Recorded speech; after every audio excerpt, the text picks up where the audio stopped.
Baik, sebelumnya Assalamualaikum warahmatullahi wabarakatuh. Waalaikumsalam warahmatullahi wabarakatuh.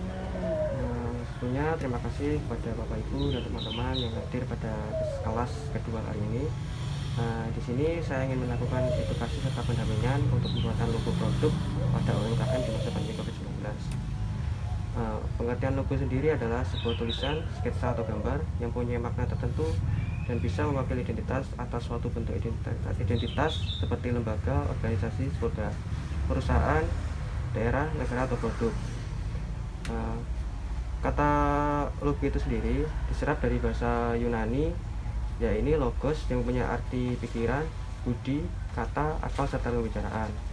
Kata logo juga sebenarnya diambil dari kata logotype yang mulai digunakan pada tahun 1810 sampai tahun 1840, yang memiliki arti sebuah tulisan nama identitas yang berbentuk secara khusus dengan penguatan suatu teknik lettering atau menggunakan jenis huruf tertentu yang menarik. Jenis-jenis logo yang pertama ada lettermark, yang kedua ada wordmark, yang ketiga ada pictorial mark, yang keempat ada logo abstrak, yang kelima ada logo maskot, yang keenam ada logo kombinasi, dan yang terakhir adalah logo lambang.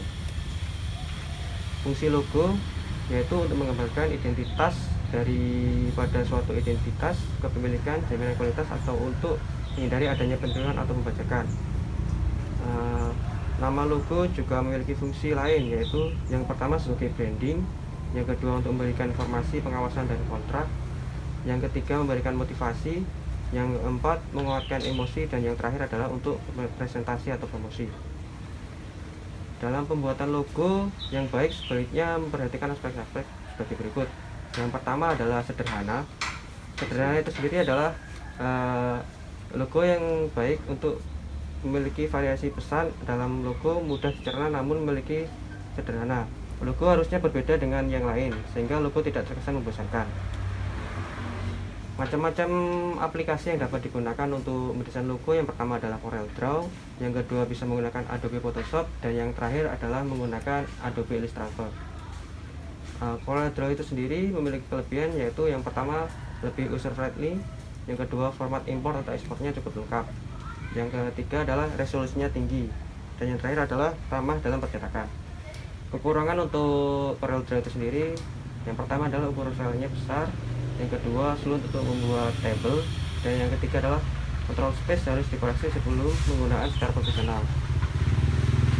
Yang kedua adalah aplikasi Adobe Photoshop. Kelebihannya yang pertama adalah gambar yang dihasilkan akan lebih memuaskan, yang kedua mudah dioperasikan, yang ketiga banyak fitur-fitur yang unggul, yang keempat bisa digunakan untuk membuat tulisan dengan efek, dan yang terakhir adalah bisa membuat beragam material. Kekurangannya yaitu banyaknya layer yang digunakan untuk membuat sehingga membuat orang bingung dalam menggunakan Photoshop. Yang kedua, ukuran yang dibutuhkan atau penyimpanan akan terlalu besar. Dan yang terakhir, saat akan mencetak, hasil Photoshop kertas yang digunakan akan relatif sulit untuk penyesuaiannya. Dan yang terakhir adalah aplikasi Adobe Illustrator. Kelebihannya dari Adobe Illustrator itu sendiri yaitu fitur gabungan dari CorelDRAW maupun Photoshop. Hanya saja untuk fitur-fiturnya dibuat lebih simpel. Yang kedua, resolusi hasil akhir akan tinggi. Selanjutnya, Adobe Illustrator sangat cocok digunakan dalam pembuatan logo, vektor. Terus yang keempat, garis-garis pada Adobe Illustrator akan sangat terlihat jelas dan dibantu dengan Quick Release. Untuk kekurangannya, hasil akan terlihat datar jika tidak diotak-atik lagi. Yang ketiga, gambar tidak terlihat realistis, dan yang terakhir tidak terlalu baik menggunakan fitur power slip-nya. Mungkin untuk materi pada hari ini cukup sekian. Mungkin ada yang ditanyakan? Pembuatan logo suatu produk ya. Produknya yang dicetak lah produk apa?